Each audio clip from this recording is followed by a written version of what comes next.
I'm an avid Pokemon fan, so when I finally got my hands on Pokemon Gold version, I was thrilled.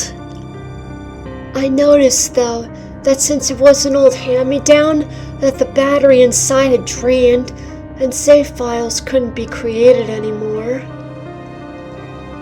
But I couldn't wait to try it and start a new game anyway.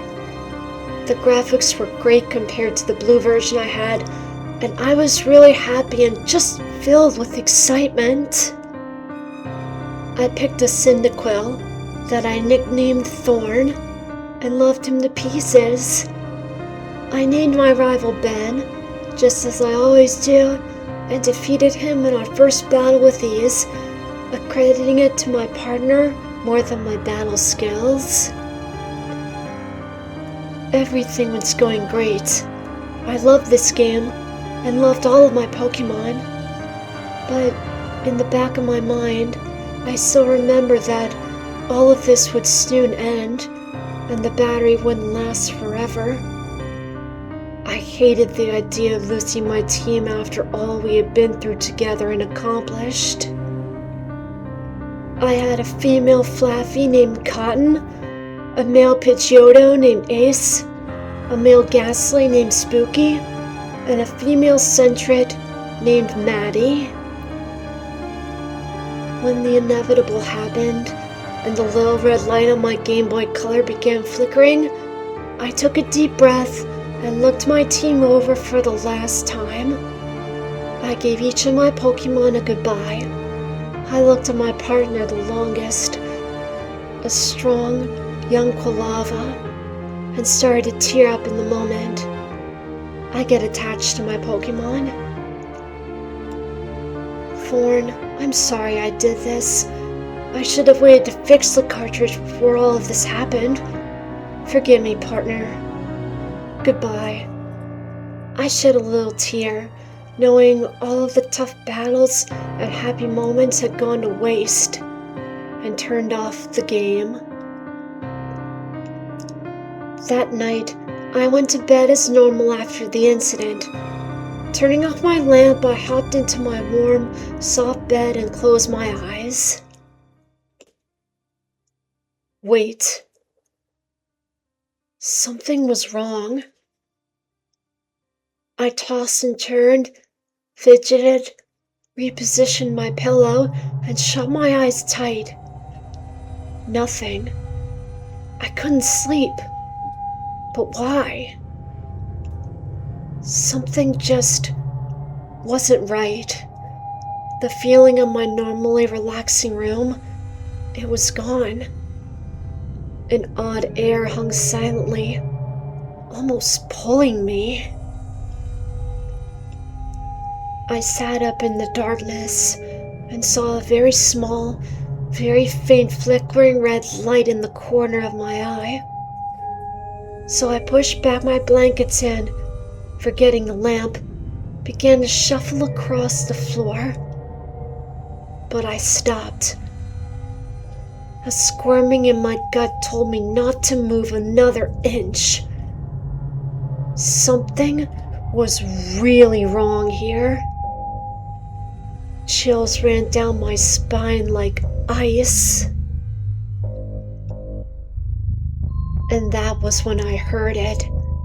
A distorted Pokemon's cry, sounding like it was coming in through a poor quality TV channel. I rubbed my eyes and looked, panicking around my dark room. The red light was gone. I decided I had been sleepwalking and found my bed again. And I heard it again, this time lower pitch, closer. I sat bolt upright, eyes wide. Who's there? No answer. Until you left.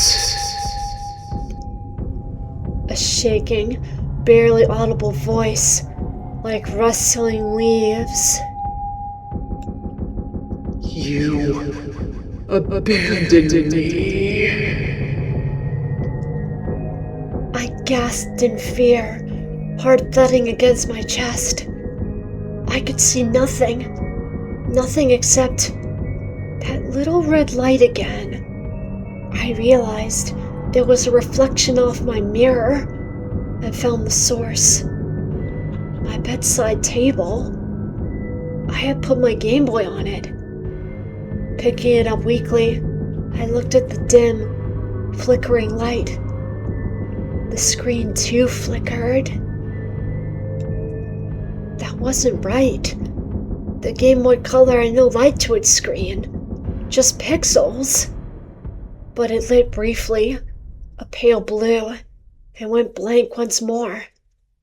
I stared numbly at it while my heart continued to hammer. The voice returned, a little clearer than before, but still faint. It's okay. I forgive you, partner. It seemed to come from everywhere at once. The hair on the nape of my neck stood on end.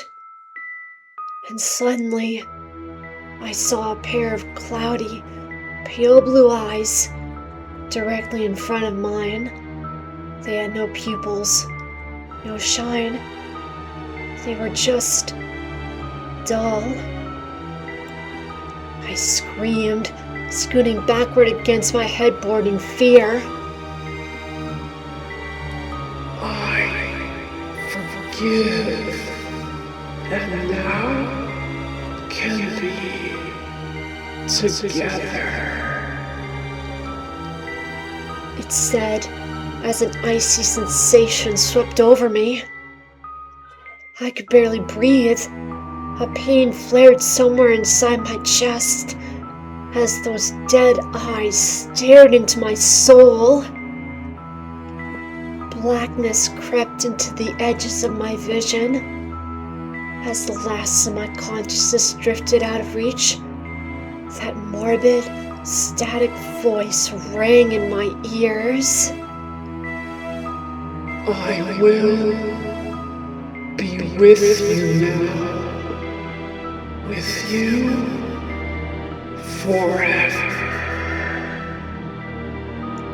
When I finally woke up, I was in my pajamas, my bed sheets twisted up around my sweat-soaked body. I looked around my room in silent dread for those haunting eyes, but they were nowhere to be seen. "Hey, I know it's Saturday, but are you going to wake up at all?" came my brother's voice from the hallway. I sighed, my shaking hands unfurling the blanket. It was all just a dream. Still, I couldn't help thinking about what happens to Pokemon after you erase the game file. I still felt sorry about it. I hopped out of my bed and made for the hallway, smiling at my own fear. In the corner of my eye, I saw it. My Quilava in the reflection of my full-length mirror. He smiled his cold, dead smile. And when I looked back, he was gone. I will be with you now. With you forever.